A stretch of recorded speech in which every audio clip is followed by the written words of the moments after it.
Namambala mbukeli sonke siyati ukuthi live la kangwane lihle sibili. Ubona ngalobuhlata lobumemva kwami njengoba phela ngime khona enzaweni yakaphunga.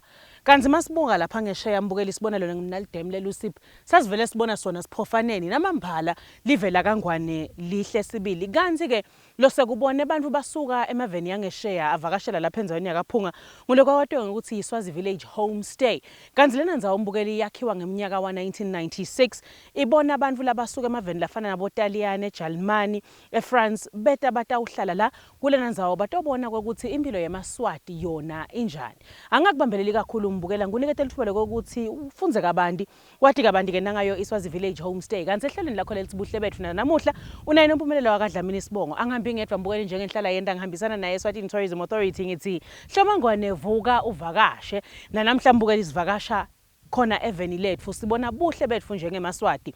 Angithathe leli lithuba mbukeli ngikubingelele ngiphindze ngomukele ehlelweni lakho lelithi Buhle Betfu. Kanti ngiyethemba mbukeli ukuthi utakushokotela lo tokubona ehlelweni naselangeni namhla sesingene ngekhathi mbukeli sesike siqoqisane naye Mixo sive ukuthi lena ndzawo yena uyakha ngebunjani.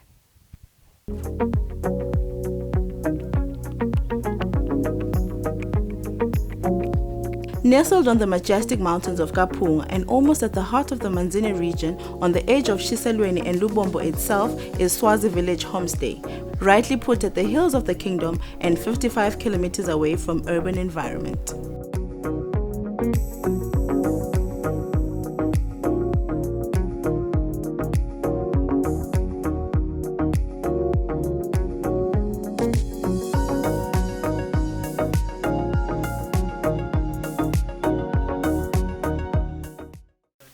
Like haya sitibita ngekuthi Swazi Village Homestay. Ikaphunga seyinemalanga solo isebenda iqalela kubo 1996. Inhloso yethu ukuthi sikhombise tivakashi tenkosi ukuthi emaswati aphila njani emangweni wakangwane bese ke kusukela konke lokho lesibese sifuna ukuthi bakubone kuye kube ukuthi yini lesikwendako emakhaya sivuka sendeni noma imicimbi lesibanayo ibe yini nabanenhlanhla bayayikhanza leyo mcimbi nabasebhadini njalo abayikhanzi. Gani kafishane akukacondzani nekuthi ngibobodwana laba bekuhamba hlobo tenkosi gani bekusekuthi kwanyalo bekubangibo lesibatholako ukuthi mhlawumbe sikhangise kubo ngoba nabo ngibo labatshela ukuthi hayi sifuna kuya eSwatini sifike sibone ukuthi amaswati aphila njani bekusesengibo besengakaze sabuya la ekhaya safuna ukukhombisa ukuthi hey kunenzawo lenhle kaphunga lenjena lengendeka kanje. Set in the peaceful rural village since its inception in 1996, Swazi Village Homestay is a perfect personification of one would call a traditional Swazi home, ideally perched at the edge of the community. Right now we are sitting in a hut which is called Grandmother's Hut. It's the name for this particular hut. Does not mean that grandmother is living here. Okay. It is named after, to us, for one obvious reason, that grandmother is a nice person in the family. Okay. So if you can have a house which is called grandmother, it's also nice. And then, so what we do is, in this house, she was asking, why are we talking inside this house? Because it's a nice house which is very sociable. If you want to discuss anything that has got something to do with the family, it can be good or bad to the family. So, which means, what are the good things? These are the things which, let's say, marriage proposals and we call, do you understand, dowry? dowry is when you pay cows to the woman's family. Adode. Yes, like dot, la dot, yeah, is that it? So now these are the topics which are discussed in this house.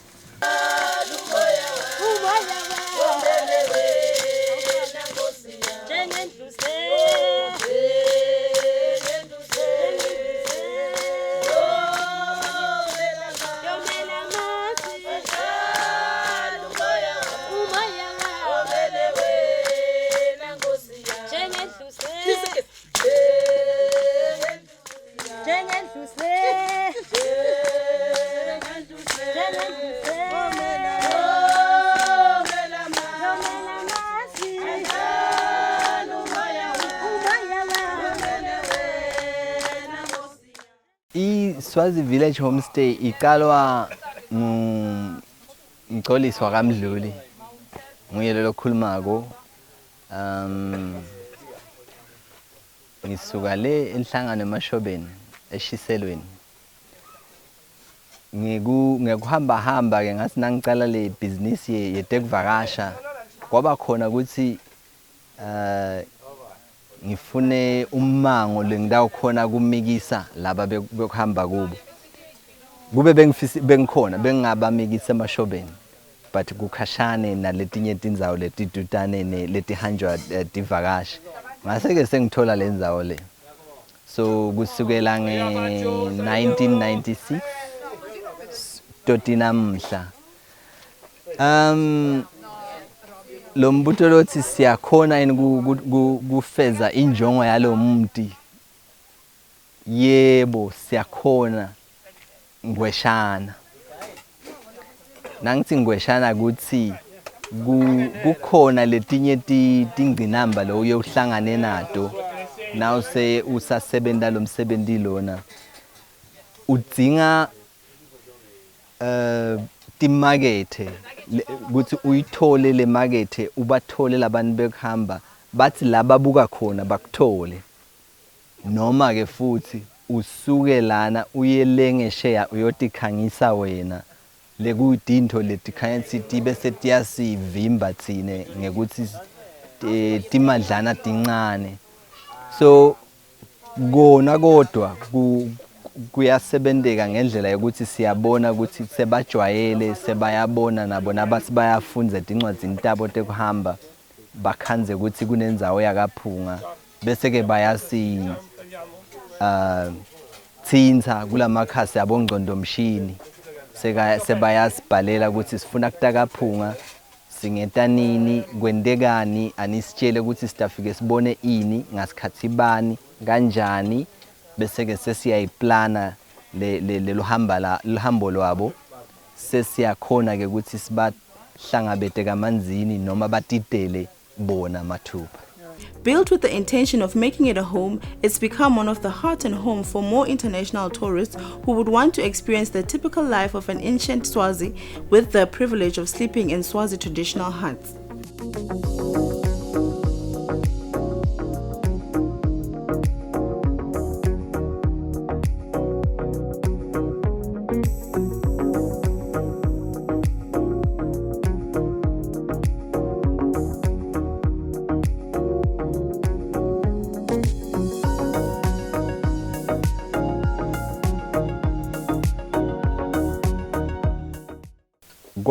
Kwaba nje nalokuthi ngaba nenhlanhla lokuthi ngeke ngahlala nalesive kakhulu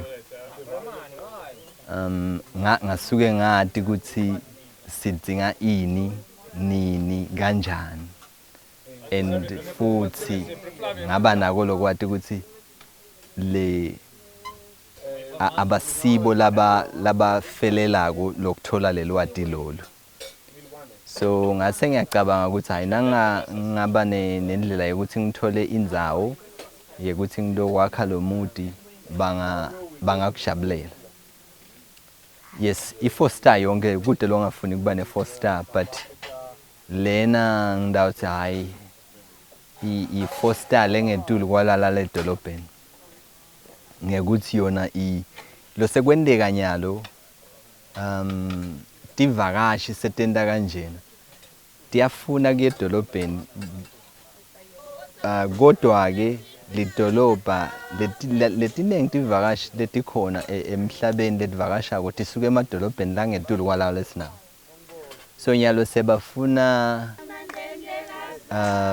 kuthola nekwatana nebantu balelo live labalivakashele so kwaba ngileyo lelithuba lengalisebenzisa ukuthi bayafuna lokwati ukuthi nasifike eSwatini sifike sakhuluma nabani sacoca naye sathini sashiyelana ini ukuthi lo mnyuta uthi nje hey bangitshela ukuthi bona kuyavunwa kwentiwa ukuthi bayalima kunjani bebangeke bayithole into lenjalo uma basedolobheni nale kuhlangana nalabantu bemaswati bayakujabulela kakhulu tilwane yes tikhona emlilwane tikhona ehlane tikhona kuphi emkhaya silwane nangabe angakasibona ehlane utasibona ehluhluwe gani emaswati wafika la eSwatini wangawabona emaswati waze wayehluhluwe ngeke asawabona emaswati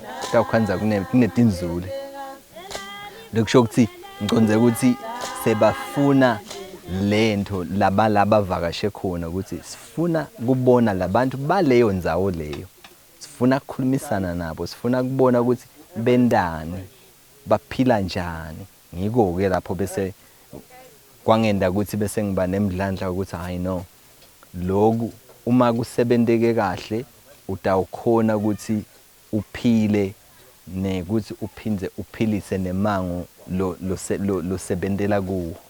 Swazi Village Homestay offers tourists the unique twin focus of discovering both Swazi culture and the local natural environment, as guests are in the know to information about true Swazi culture, how the Swazi home is built and what it symbolizes. Hi, I am Gianni. I come from Italy in Europe, and I came here for visiting South Africa and Eswatini. We are going to stay here just 2 days.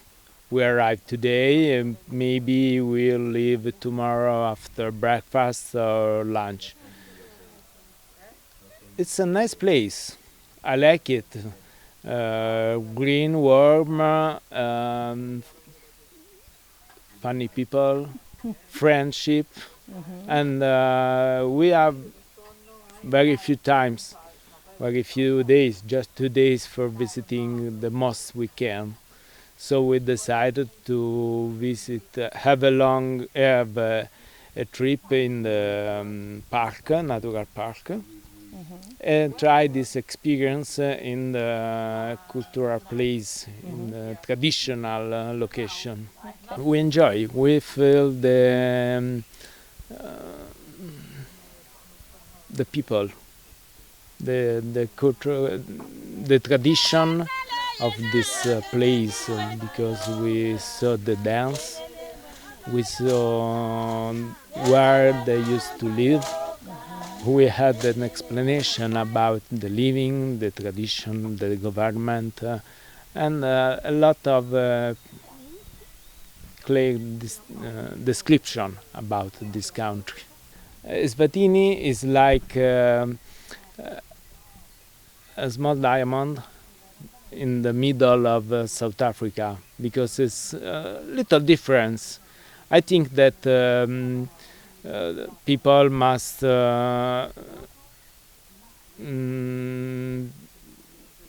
better improve their condition, because they can. It's a beautiful place that can live with tourism, because there are a lot of natural park, a lot of good food, a lot of good, nice tradition to see. So I think that to be more, they need to improve the tourism and improve the living of the country. Ringing with the sounds of the birds and the beauty of the kingdom, its obvious tranquil and the Swazi cultural village culture dance are what one would boast of. And it is safe to say guests here are treated to Swazi dishes as it is meant to give one the village life feeling. Lana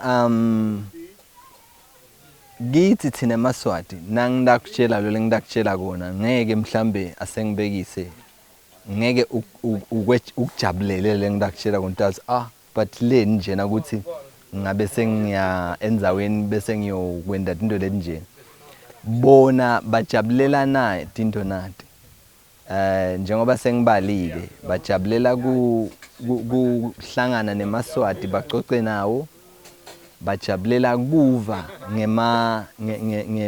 ngelisiko leMaswati akusho ukuthi sibompetha noma sibongqwetha elisikeni leMaswati kodwa sibatshela lo lesikwatiko bayakujabulela bese ke bendlulela ekutheni sebafuna kenyalo kuvakasha kuyobona asesithi befike kuyalinywa batahamba bafune kuyolima nalelikhaya lakazwane bafike babatshele ukuthi okay yenda njena thatha inhlanyelo uyigcumisa kanjena ungayigcibi kakhulu bafuna lokutshelwa nje konke lokho bayafunza ngaleyo ndlela bese ke sekuba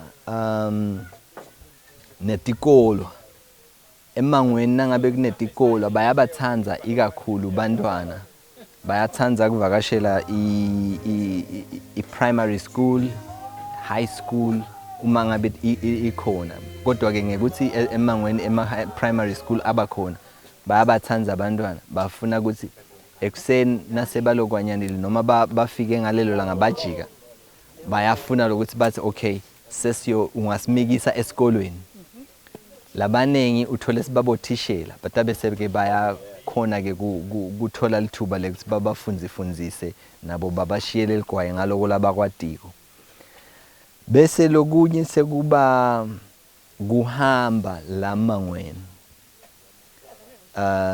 labakubita ngesilungu bathi i-hiking so bona ke kuhamba bakujabulela kakhulu ngoba esikhatsini lesiningi bahlala emotweni nalengesheya bahlala emotweni nalana bahlala emotweni basuke eCape Town beta eThekwini bahamba ngemoto la bafike khona bafuna bese bayalithaphuta bayashona phansi behle bayinyuka ngetintsaba nala khona ke bayafuna lokuthi bahambe badabulaphe wonke lemiti nabasahamba ngalesikhathi ke uthola lithuba lekubatshela ukuthi la kwendekani la lidibi lapha yini lapha masimu akabani ulima amabele lona uhluke ngani kulomunye bajabulela lokho bese emva kwaloko lokubenda ngidawuthi lokho kubenda basho ukuthi cha nembala besiye Eswatini sifike sabona nathi indonati sahlala nebantu bakhona sathola nayi inaku ngesilungu ndawuthi i-experience lengeke bayithole noma ngikuphi nje. It doesn't just end there, as there is tour around the village as well, as lovers of nature indulge the scenic sides of the beauty of Eswatini.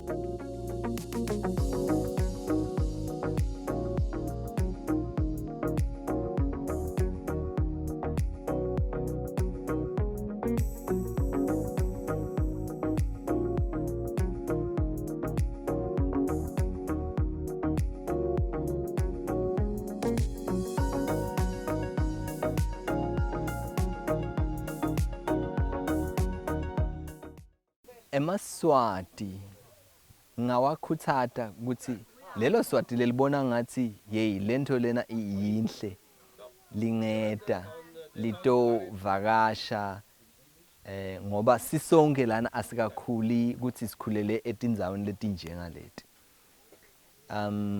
labo labeva kungathi bona kuyashoda gani banako futhi lokuthi igqaja ukuthi hey ngiliswati mina yabo kodwa siyestigaje ngento lenjalo kodwa sibe singati kabanti ngaletinto lesitigaja ngato so uma ngabe umuntu afisa ukuthi ufuna kutogqwalisa ubuswati bakhe singamgatsa lana simukele simhleplelela kona banenge bantu abahlala lapha eFairview labahlala lapha eTubungu kodwa bathi gqatsha sivunula nabo noma bayavunula bayencwaleni kodwa bayakuthanda letinto lethu kodwa bete le mpilo nale insight yale mpilo yeMaswati singabamema nje ukuthi abete batosivakashela basitshele sidabe sesiyabatshela ukuthi okay kuhamba kanjani sitawukhulumisana njani kude inkinga kungaba mnanzi lokho ngoba nathi lokusolo sabona lesikhumba besimhlophe akusijabulisi siyabafuna labakithi nathi. The village is a favorite launch pad for visitors wishing to learn more about Swazi culture and village life, as it's seen a number of tourists from outside the kingdom coming back for more. Namambala nawe mbukeli uyatibonela ukuthi kuba nendzawo lengakhanga tivakashi noma kumbe kuba nelutho loluthite lolungachaza tivakashi noma kumbe khange abantu batovakashela endzaweni yangakini akudzinga ukuthi ube netinsambansamba tetimali. Njengoba nawe uyatibonela mbukeli ukuthi leli likhaya nje lesiswati lelakhiwe ngendlela yokuthi abantu abavakashela kulena ndzawo bathole kuva kokuthi impilo yeMaswati yasenvulo noma impilo yeMaswati mbamba yona ekanjani.